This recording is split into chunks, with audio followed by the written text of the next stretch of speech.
Welcome to our multi-language digital news channel, News 24 India, news for every citizen. Please do like, share and subscribe. মুছে গেল গণধর্ষণের অভিযোগ, তদন্তের দায়িত্বে শুরুতেই বিতর্কের মুখে সিবিআই। অবশেষে হাথরস কাণ্ডের তদন্তভার হাতে নিল সিবিআই, কিন্তু মাঠে নামতে না নামতেই বিতর্কের জালে জড়িয়ে গেল কেন্দ্রীয় এই গোয়েন্দা সংস্থা।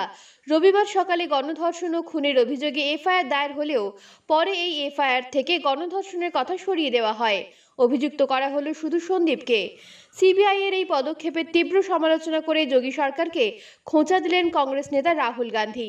তিনি বলেন, উত্তরপ্রদেশের দলিত, মুসলিম ও আদিবাসী মানুষদের গণ্যই করা হয় না মানুষ বলে, যেটা লজ্জাজনক একটা সত্য। এই ঘটনার পর আবার বিভিন্ন মহলে প্রশ্ন জাগছে বিভিন্নভাবে, আবারও কি তবে আড়ালের চেষ্টা যোগী প্রশাসনের? তৃণমূলের মিছিল শিশির শুভেন্দুহীন, জল্পনা তুঙ্গে। গতকাল হাথরস কাণ্ডে সুবিচারের দাবি এবং কৃষি বিলের প্রতিবাদে কাঁথির মরিসাদা থেকে নাচিন্দা পর্যন্ত তৃণমূলের পদযাত্রায় দেখা মিলল না শিশির বা শুভেন্দু কারোরই। এমনকি ব্যানারে সুপ্রিমো মমতা বন্দ্যোপাধ্যায়ের ছবি থাকলেও শিশির শুভেন্দুর মুখ দেখা যায়নি সেখানেও। গত কয়েকদিন যাবৎ দলের কর্মসূচিতে এই দুই হেভিওয়েটের অনুপস্থিতি ভাবাচ্ছে রাজ্যের রাজনৈতিক অবস্থাকে। এই ঘটনাকে কটাক্ষ করতে ছাড়েনি বিজেপি।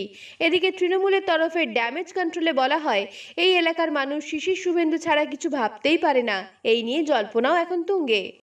বলবিন্দর মুক্তির জন্য শিখ সংগঠনের কাছে সাহায্যের আর্জি পরিবারের।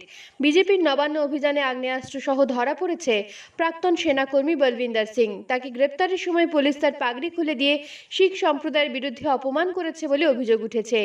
এই ঘটনা নিয়ে নামজাদা কিছু শিখ সংগঠন, আকালি দল এবং প্রাক্তন ক্রিকেটার হরভজন সিং ইতিমধ্যেই সরব হয়েছে। বলবিন্দর মামলায় সুরাহা পেতে তার পরিবার ইতিমধ্যে শিখ গুরুদুয়ার ম্যানেজমেন্ট কমিটির সান্নিধ্যে এসেছে এবং সূত্রের খবর, এই সংগঠনের প্রধান আজ কলকাতায় আসছেন এবং তিনি রাজ্যপালের সঙ্গে দেখা করবেন। এই ঘটনা বাংলা সহ দেশের রাজনীতিতে ইতিমধ্যে চাপানোতর সৃষ্টি করেছে।